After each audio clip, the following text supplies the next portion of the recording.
네, 오늘은 느헤미야 8장에 있는 말씀을 가지고 펑펑 눈물이 났던 이유라는 제목으로 하나님 말씀 함께 나누도록 하겠습니다.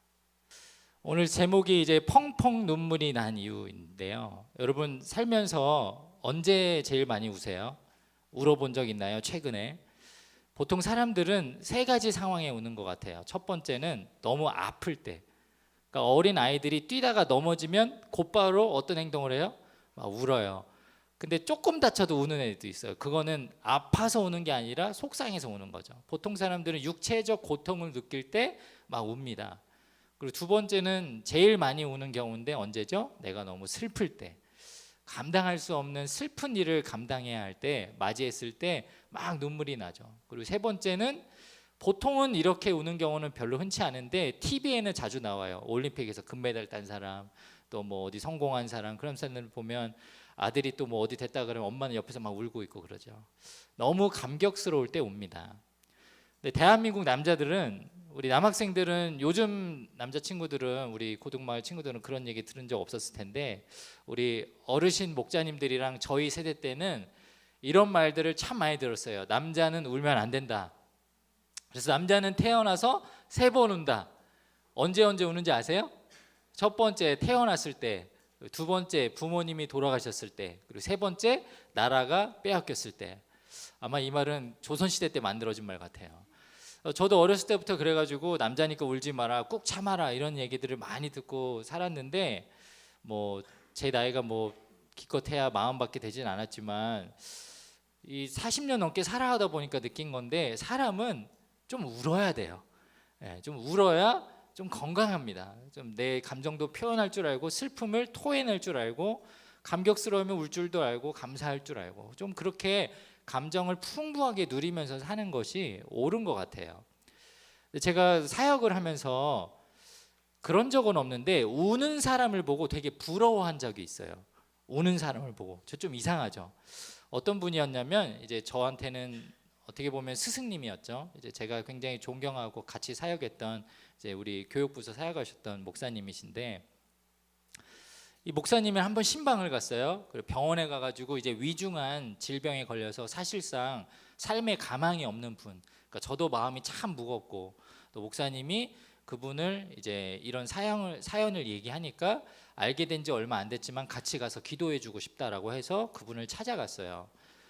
근데 그 이제 환자가 된 우리 그 성도님하고 이야기를 나누고 기도를 하는데, 저는 그 성도님하고 한 3년 넘게 친분을 갖고 이렇게 지내면서 마음으로는, 그러니까 감정적으로는 제가 더 아파하고 슬퍼하고 있었거든요. 근데 제가 진짜 눈물을 안 흘리는 사람이다 보니까, 워낙 T 성향이 강하고, 그러니까 문제를 공감하기보다 문제를 어떻게 해결할까가 먼저 늘 생각이 앞서다 보니까 그 아프신 분 앞에서 막 그렇게 막 눈물 흘리면서 기도는 못 했거든요. 근데 이 목사님은 기껏해야 안지 뭐 몇 달밖에 안 됐는데 병상에서 진짜 오랜만에 만난 그분한테 막 기도를 해주시는데 거기서 펑펑 우시는 거예요. 그러니까 막 이제 그 성도님이 왠지 느낌적으로는 그런 말 하지 않았지만 저보다는 목사님한테 더 막 감동을 받은 것 같더라고요. 근데 제가 그 목사님이 가식적으로 흘린 눈물이 아니고 정말 한 영혼을 사랑하는 마음에서 흘린 눈물인 걸 알기 때문에 그게 참 멋있었고, 그리고 담고 싶었어요. 나도 누군가 힘들고 어려운 얘기를 할 때 정말 깊이 공감해주고 또 눈물을 흘려줄 수 있는, 그래서 그 사람에게 위로를 줄 수 있는 사람이면 좋겠다. 여러분 살면서 우는 사람 보고 부러워한 적 없을 거예요. 지나가다가, 혹은 여러분 친구 중에, 여러분 가족 중에 힘들고 어려운 일을 겪어서 울고 있는데, 와 나도 저렇게 힘들어 보고 싶다, 울어보고 싶다, 우쭈쭈, 이런 사람 없죠? 그럼 좀 정신병원부터 빨리 가세요. 근데 오늘 우리가 우는 사람 중에 그래도 부러워할 만하고 본받을 만한 일이 일어나는데, 느헤미야 8장에서는 이스라엘 온 백성의 사람들이 모여서 함께 울기 시작합니다. 누구 때문에 울었을까요? 하나님 때문에 울어요. 그리고 하나님이 주신 큰 은혜를 경험하고 그들이 눈물을 흘립니다. 오늘 이 느헤미야 8장에 있는 말씀을 통해서 왜 그들이 하나님 앞에서 눈물을 흘렸는지 그 이유를 배워보고, 또 우리도 그렇게 하나님 앞에 울 수밖에 없는 놀라운 은혜를 경험할 수 있는 우리 고등마을 모두가 되길 축복합니다. 오늘 이스라엘 백성들이 눈물을 흘린 이유는 무엇일까? 첫 번째로 그들은 말씀을 깨달은 이유로 눈물을 흘렸습니다. 한번 따라해 볼게요. 말씀을 깨달은 이유로 눈물을 흘렸습니다. 오늘 우리가 느헤미야 8장을 읽었는데요. 느헤미야서는 총 13장으로 되어 있습니다. 1장부터 13장까지 있어요. 지난주에 혹시 몇 장 읽었는지 기억나요? 2장 읽었어요. 2장 말씀 읽었고 훅 건너뛰고 그리고 오늘 8장으로 왔어요. 자, 1장부터 7장까지는 느헤미야가 뭐 때문에 예루살렘 갔다라고 했죠? 예, 성벽을 짓기 위해서. 그리고 그걸 다 완성했어요. 그리고 난 다음에 일어난 일이 오늘 우리가 읽은 8장의 본문입니다. 자, 성전을 다 지었어요. 그리고 성전을 보호할 수 있는 성벽도 이제 다 지었습니다. 사람들이 원하던 모든 것을 다 이루었어요. 이제 좀 내려주세요, 사진 좀. 그걸 다 이루었으니까 어떻게 보면 기도의 응답도 받았고 그들이 원하던 사업도 다 완성했어요. 그러면 이게 만족할 만한 일 아닌가요? 이제 뭐 더 바랄 게 없는 상황이지 않을까요? 근데 갑자기 이스라엘 사람들이 오늘 특별한 요구사항을 한 가지 이야기합니다. 그게 이제 8장 1절에 나오는데 같이 한번 읽어볼게요. 시작. 이스라엘 자손이 자기들의 성읍에 거주하였더니 일곱째 달에 이르러 모든 백성이 일제히 수문화 광장에 모여 학사 에스라에게 여호와께서 이스라엘에게 명령하신 모세의 율법책을 가져오기를 청하매. 네, 오늘 이스라엘 자손들이 누구를 찾아갑니까? 에스라라는 학사 에스라. 학사라는 말이 율법 선생님, 뭐 종교 지도자 이렇게 생각하면 돼요. 에스라를 찾아가서 어떤 한 가지를 요구해요. 그게 무엇이었을까요? 모세의 율법책을 요구했다. 지도를 하나 보여주시면은 이게 그 당시에 느헤미야가 총독으로 있으면서 성벽을 완성했을 당시에 이제 단면을 그 지도로 보여드리는 거예요. 저기 보면 우측에 보라색으로 되어 있는 그 주걱같이 생긴 모양으로 되어 있는데 그 지형이 원래 가운데 네모난 박스로 되어 있는 검정색 그 박스가 템플이라고 쓰여져 있는데 성전의 자리였고 그 주변으로 있었던 1차 성벽이 있었어요. 근데 그게 무너진 거예요. 그러고 나니까 이제 큰 주황색으로 테두리로 된 거대한 성벽을 다시 짓기 시작한 겁니다. 근데 성벽을 지을 때 성전에 있었던 원래 1차 성벽을 기준으로 점점 이렇게 삥 둘러가면서 성벽을 증축을 한 방식이에요. 그리고 저게 다 완성되고 나서 주로는 사람들이 어디 제일 많이 모였냐면 성전에 제일 많이 모였겠죠. 근데 오늘 이스라엘 사람들 모두가 이 학사 에스라한테 율법의 말씀을 들려달라고 하면서 그들이 모인 장소는 어디냐면 오른쪽 지도에 있는 빨간색 네모 박스예요. 그 밑에 동그라미가 이제 수문이라는 곳인데 수문에서 북쪽으로 올라가면 성전을 앞두고 넓은 광장이 있는데 거기에 사람들이 모인 것입니다. 근데 신기한 것은 1절 말씀 다시 한번 띄워주실래요?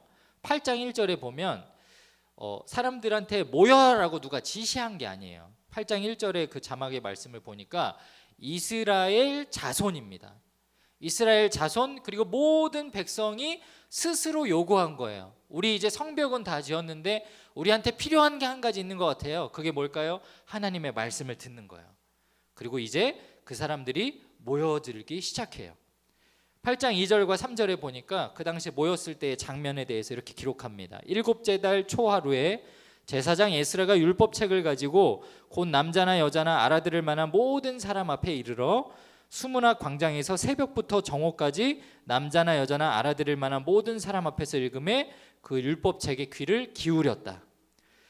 에스라가 이제 율법책을 들고 나오니까 사람들이 다 모여들었습니다. 근데 언제 모였다라고 하죠? 새벽부터 정오까지 모였다라고 해요. 여러분 팔레스타인 지방은 이 태양볕이 엄청 세게 내리쬐입니다. 그래서 이 12시 넘은 시각까지 서 있기에는 이 햇빛이 너무 세기 때문에 어디론가 그늘막을 찾아서 가야 돼요. 만약에 이들이 그날 날씨가 흐렸다거나 가림막이 있었다면 새벽부터 정오가 아니라 새벽부터 그 다음 날까지 혹은 하루 종일 하나님의 말씀을 읽었을지 모르겠어요. 그 정도로 사모함이 있었다라는 거예요. 근데 문제는 정말 성경책을 읽기만 한 겁니다. 여러분 제가 지금 여러분하고 예배를 드리면서 설명을 해주고 지도도 보여주고 막 이런 거를 하면서 이야기를 들려주는 게 아니라 그냥 액면가 그대로 이 성경의 텍스트를 읽었다는 거예요. 그리고 나서 그들이 이제 엄청난 반응을 하기 시작해요. 8장 5절에서 6절. 에스라가 모든 백성 위에 서서 그들 목전에 책을 펴니 책을 펼 때에 모든 백성이 일어서니라. 여러분, 말씀을 딱 읽기 시작하니까 사람들이 어떻게 했다라고 하죠? 일어서요. 그리고 에스라가 위대하신 하나님 여호와를 송축하며 모든 백성이 손을 들고 아멘 아멘 하고 응답하고 몸을 굽혀 얼굴을 땅에 대고 여호와께 경배하니라 라고 기록되어 있습니다. 여러분, 모든 사람이 일어섰습니다. 이 행동은 하나님의 말씀, 이 권위 있고 정말 전능하신 하나님의 임재가 있는 말씀을 나같이 연약하고 미천한 죄인인 인간이 도저히 앉아서 들을 수 없는 글입니다.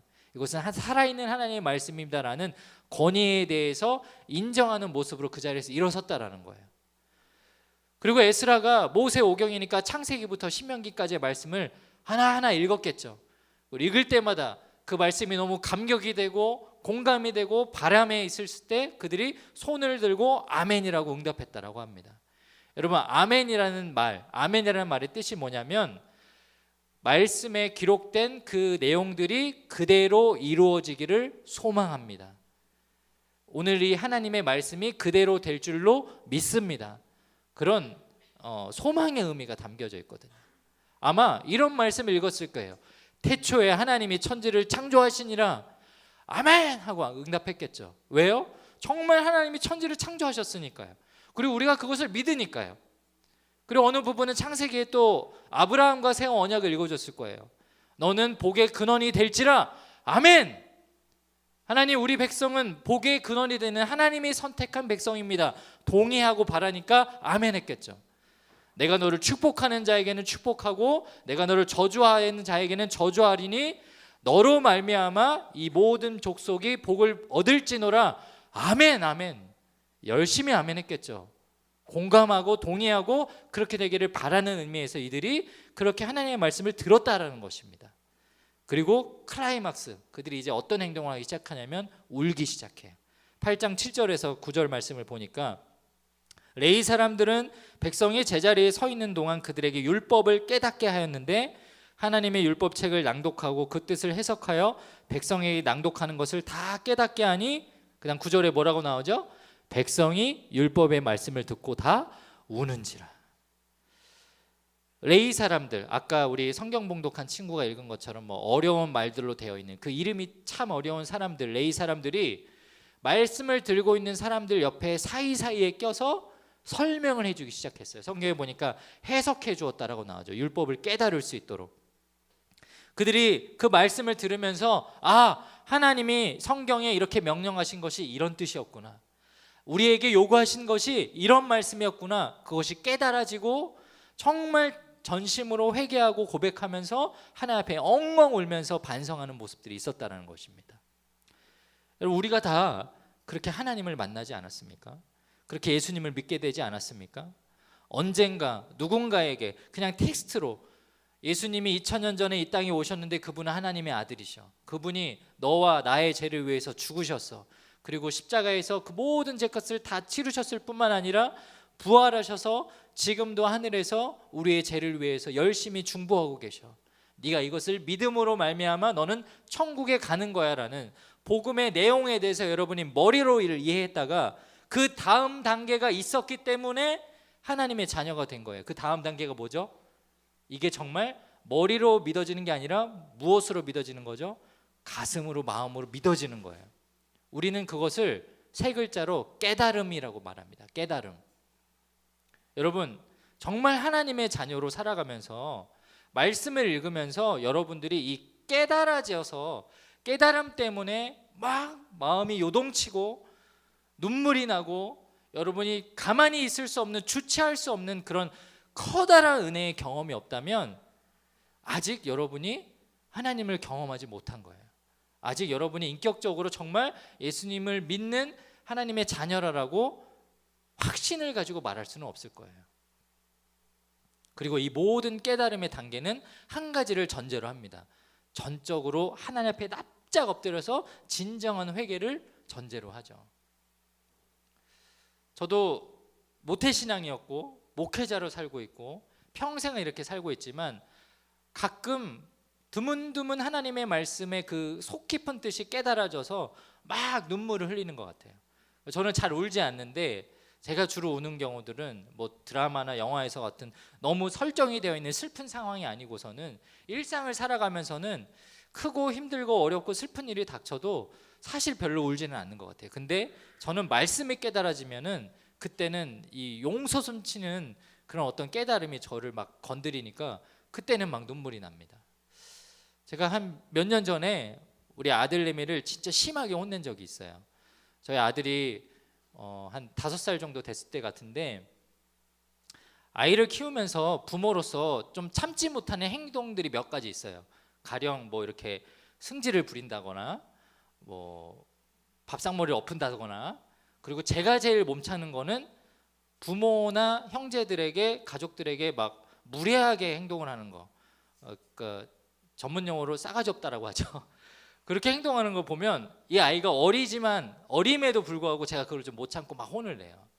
근데 한 번은 그날은 막 이렇게 집에서 놀고 있었는데 아이가 이렇게 장난감을 가지고 놀았어요. 아이가 이제 카봇을 엄청 좋아해가지고. 근데 이 카봇이 막 변신을 하는 로봇이에요. 근데 그걸 가지고 노는데 이게 어디가 딱 이 접착하는 데가 딱 맞아야지 딱딱딱 변신이 되는데 이게 손으로 하는데 조그만 손으로 어린아이가 하니까 잘 안 되는 거예요. 안 되면 여러분 어떻게 해야 돼요? 아빠 이거 좀 안 돼요, 도와주세요 하면 좋겠는데 저희 아이는 저를 닮아서 성격이 더럽거든요. 안 되는 거야, 너희 이걸 팍 집어던지고 안 해! 이러고 딱 집어던지는 거예요. 근데 딱 집어던진 순간 제 마음에 드는 생각이 뭐였냐면 저게 얼마짜린데 내가 저거 내 용돈 아껴가면서 사준 게 저거 카봇 장난감 진짜 비싸거든요. 너무 화가 나는 거예요. 그래서 내가 너 일로 와! 한 다음에 너 지금 네가 무슨 버르장머리 없이 어떻게 너가 저거 아빠가 얼마나 열심히 고생해가지고 사준 건데 너 저거를 당장 갖다 버려야 돼. 아니요 잘못했어요 하는 게 아니라 끝까지 씩씩거리면서 안 된다고요? 변신이 안 된다고요? 어쩌라고요? 변신이 안 된다고. 변신 나한테 욕하는 건가? 너무 화가 나가지고 뭐라고? 이 자식이 오히려 저한테 막 적반하장으로 까보니까 그래서 제가 얘 방에 딱 끌고 와가지고 너 오늘 한번 버르장머리 고쳐본 다음에 막 뭐라고 했어요. 사실 지금 생각해보면 5살짜리한테 뭐로 그렇게 나무랬는지 모르겠어. 아마 오은영 박사님이 봤으면 저 아마 끌려갔을 거예요. 막 얘기를 하는데 부모인 저는 그 당시에 제가 듣고 싶은 말은 그거였어요. 얘가 정말 전심으로 반성하고 회개하고 다시는 안 그럴 거야. 아빠가 나에게 준 걸 소중하게 여길게요. 카봇 사랑해, 아빠 사랑해. 근데 아이가 지금 생각해보면 이해가 돼요. 나는 안 돼서 화를 내고 내 상황에 답답함을 표현한 것뿐인데 왜 그걸 아빠가 나만하는지 아이가 이해가 되겠어요, 5살짜리가. 근데 제가 그 아이를 붙잡고 그래도 뭔가를 가르쳐야 되겠다 싶어가지고 애를 손을 잡고 이렇게 했어요. 준아, 이건 네가 잘못한 거야. 따라해. 잘, 못, 해, 써, 요 한 글자씩 따라하라고. 근데 제가 잘못했어요를 따라하라고 하는 중간에 제가 눈물이 빵 터져버렸어요. 제가 왜 울었을까요? 아이한테 미안해서? 아니에요. 아이한테 미안한 마음도 있죠, 감정적으로 아빠니까. 근데 그 순간 갑자기 하나님이 저한테 이런 음성을 주는 거예요. 너야말로 나한테 잘못한 거 많지 않아? 그 순간 왜 그런 생각이 들었는지 모르겠는데 아이 앞에서 우는 게 너무 자존심 상하고 부끄러웠는데 그날 아이를 붙잡고 엉엉 울었어요. 얘는 정말 황당했을 거예요. 아빠가 잘못했어야 하더니 지가 우네. 근데 불현듯 평상시에 보지도 않는 그 말씀이 갑자기 떠오르는데 자녀를 노엽게 하지 마라. 그 말씀이 막 떠오르면서 왜 네가 뭔데 내가 사랑하는 내 아들을, 내 자녀를 세상에 보내 내 귀한 영혼을 네가 뭘 잘했다고 네가 혼내. 너야말로 너는 나한테 잘못한 거 없어? 그 말씀이 딱 후벼파니까 그냥 무너지더라고요. 사랑하는 여러분, 말씀은 그런 힘이 있어요. 여러분이 평상시에 어떤 말씀을 읽고 지내는지가 그래서 중요해요. 여러분이 듣고 싶어하는 말들, 잘 되고 싶어하는 말들, 여러분을 위로하고 격려하는 말들만 들을 것이 아니라 정말 하나님 아버지의 마음을 이해할 수 있는 말씀 우리가 읽어야 한다는 것입니다. 그리고 그것을 통해서 깨달음을 통해서 우리 가운데 무엇을 가르쳐 주실 때 우리가 눈물로 반응할 수 있어야 한다는 거예요. 사랑하는 여러분, 이스라엘 백성들은 그렇게 울었어요. 참 부럽지 않습니까? 대단하지 않습니까? 하나님 앞에서 눈물을 흘리는 것이 부끄러운 것이 아니라 깨달음이 없는 것을 부끄러워할 줄 아는, 그래서 주님 앞에 그 깨달음으로 눈물을 흘릴 수 있는 저와 여러분이 되길 축복합니다. 계속해서 두 번째로 이스라엘 백성들이 눈물 흘린 이유는 무엇일까요? 그들이 눈물 흘린 이유는 변화의 시작, 결단의 의미로 눈물을 흘렸습니다. 이스라엘 백성들은 말씀을 듣고 깨달은 그 감격으로 울기도 했습니다. 그리고 자신을 반성하고 회개하는 의미로도 눈물을 흘렸어요. 그런데 거기 그 이유로만 울지 않았어요.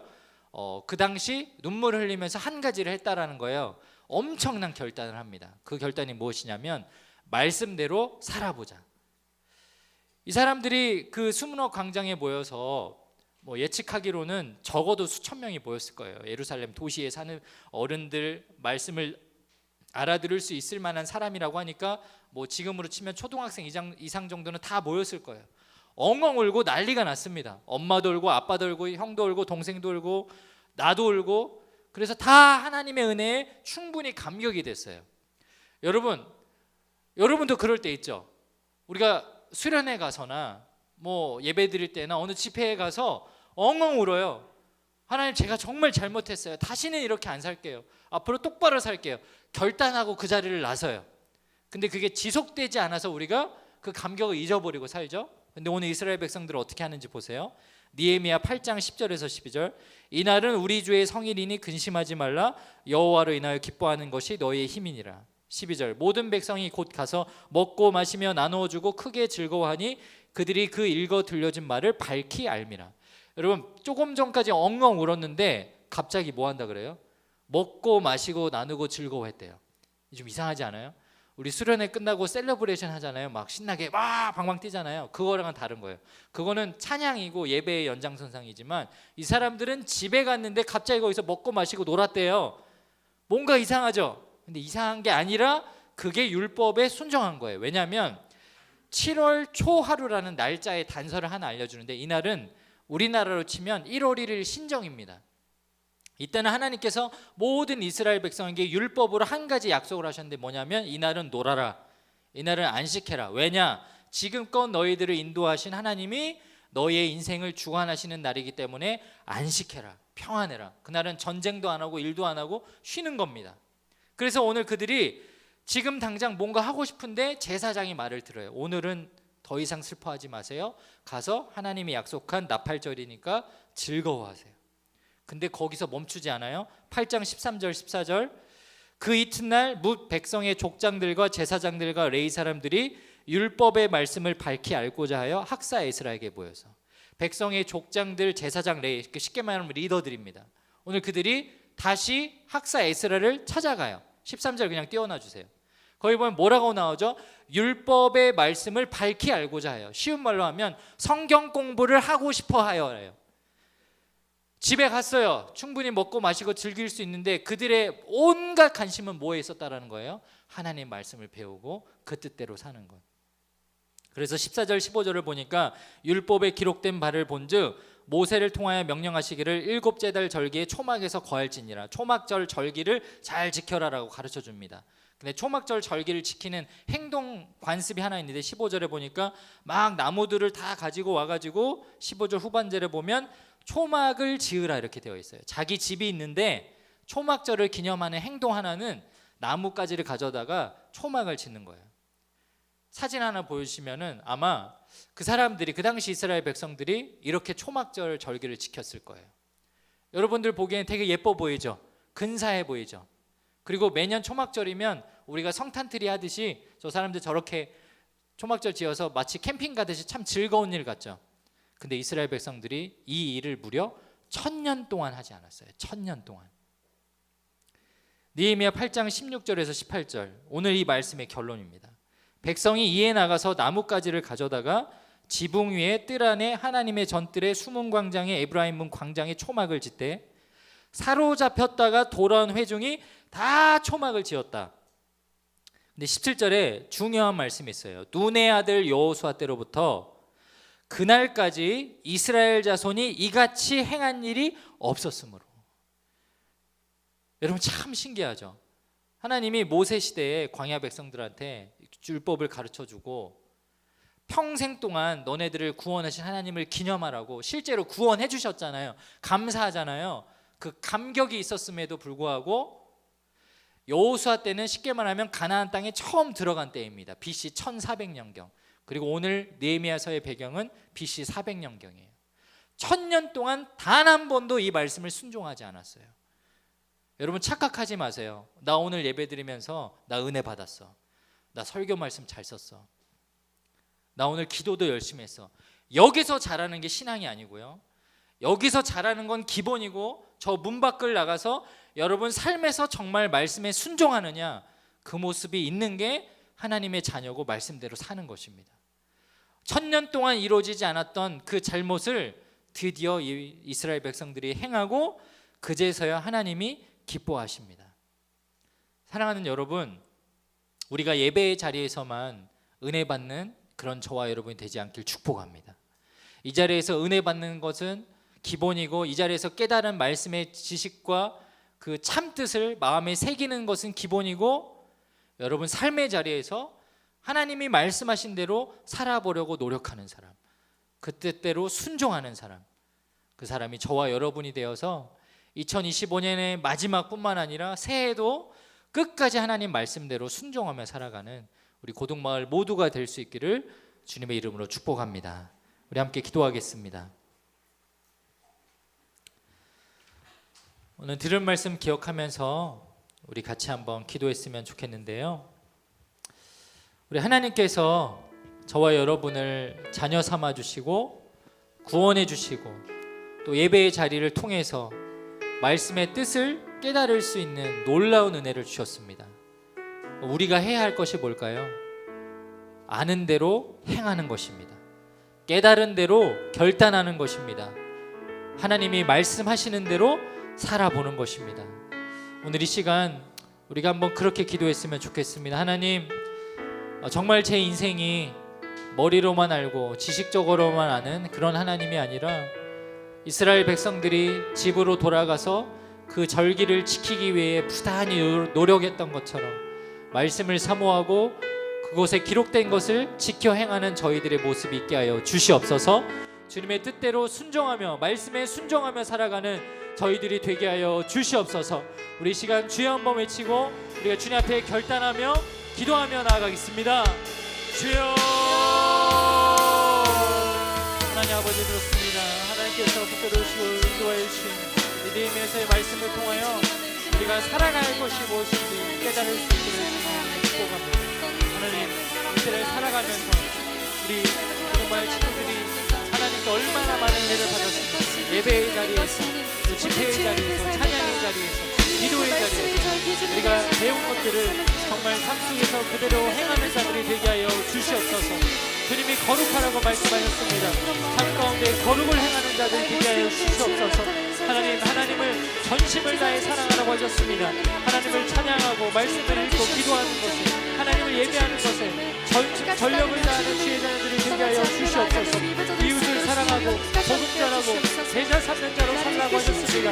하나님, 그 뜻대로 순종하며 나아갈 수 있는 저희들이 되게 하여 주셔서 주님 뜻에 순종하며 나아갈 수 있는 우리 모두가 되게 하여 주시옵소서. 살아계신 하나님, 그렇습니다.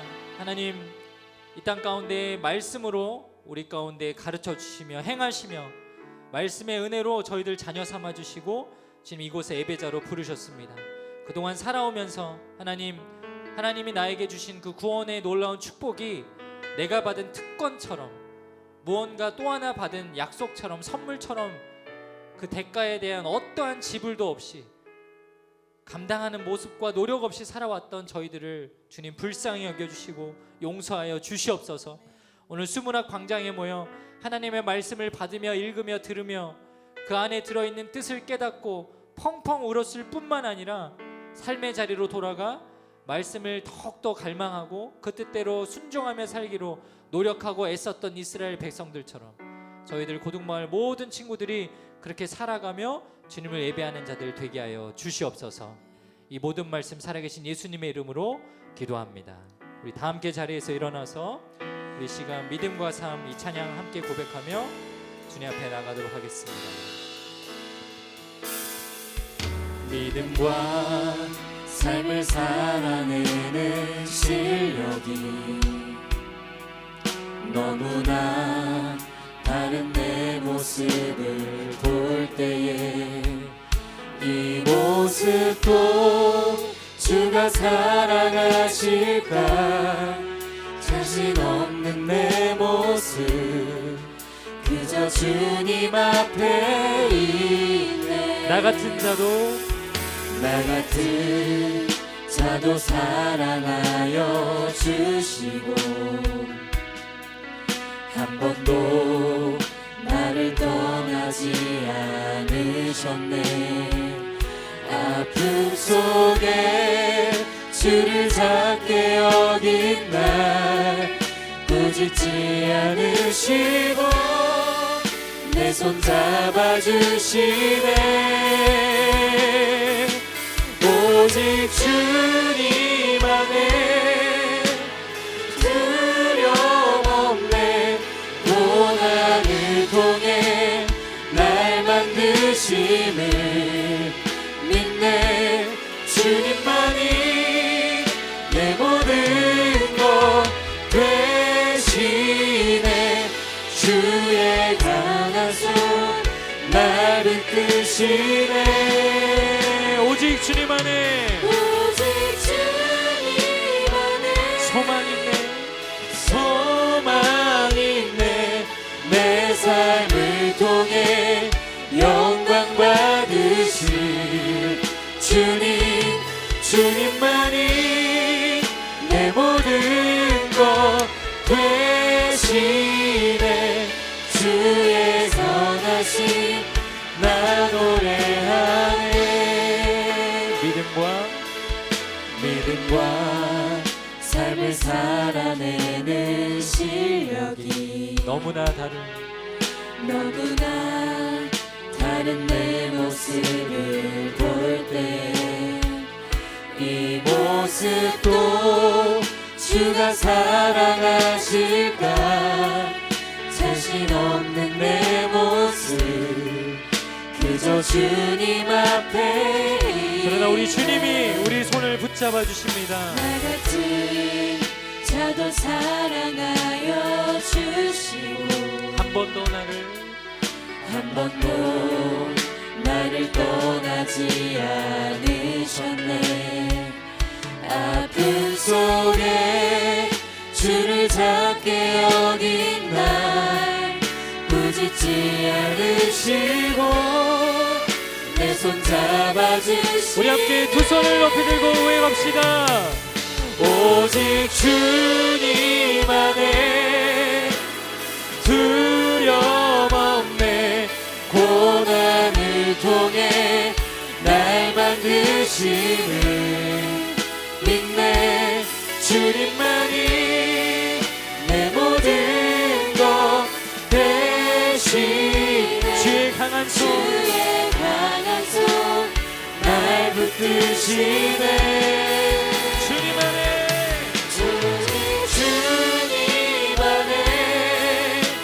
소망 있네.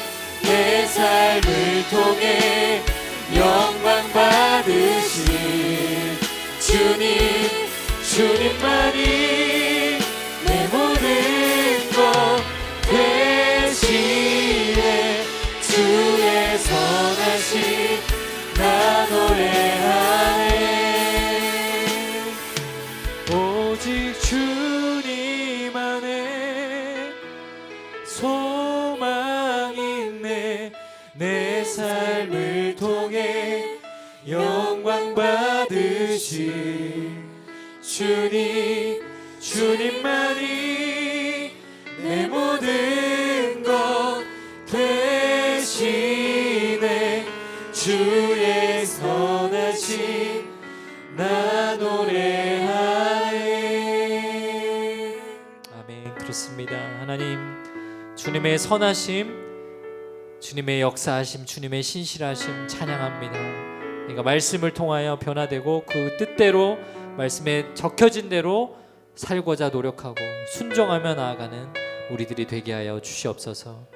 이제는 우리 주 예수 그리스도의 은혜와 하나님 아버지의 놀라우신 사랑과 하나님의 말씀대로 순종하며 살 수 있도록 힘주시는 성령 하나님의 역사하심 교통하심이 오늘 느헤미야 8장 기록된 대로 수문학 광장에 모여 엉엉 울며 아멘 아멘 화답하고 끝까지 말씀을 순종하며 살기로 결단했던 그 사람들의 모습을 닮아가고자 오늘 이 자리에서 예배하는 우리 고등마을 모든 학생들 머리 위에, 목자님들 머리 위에, 그들의 삶과 가족들과 모든 환경 위에 이제로부터 영원까지 함께 하시기를 간절히 축원하옵나이다.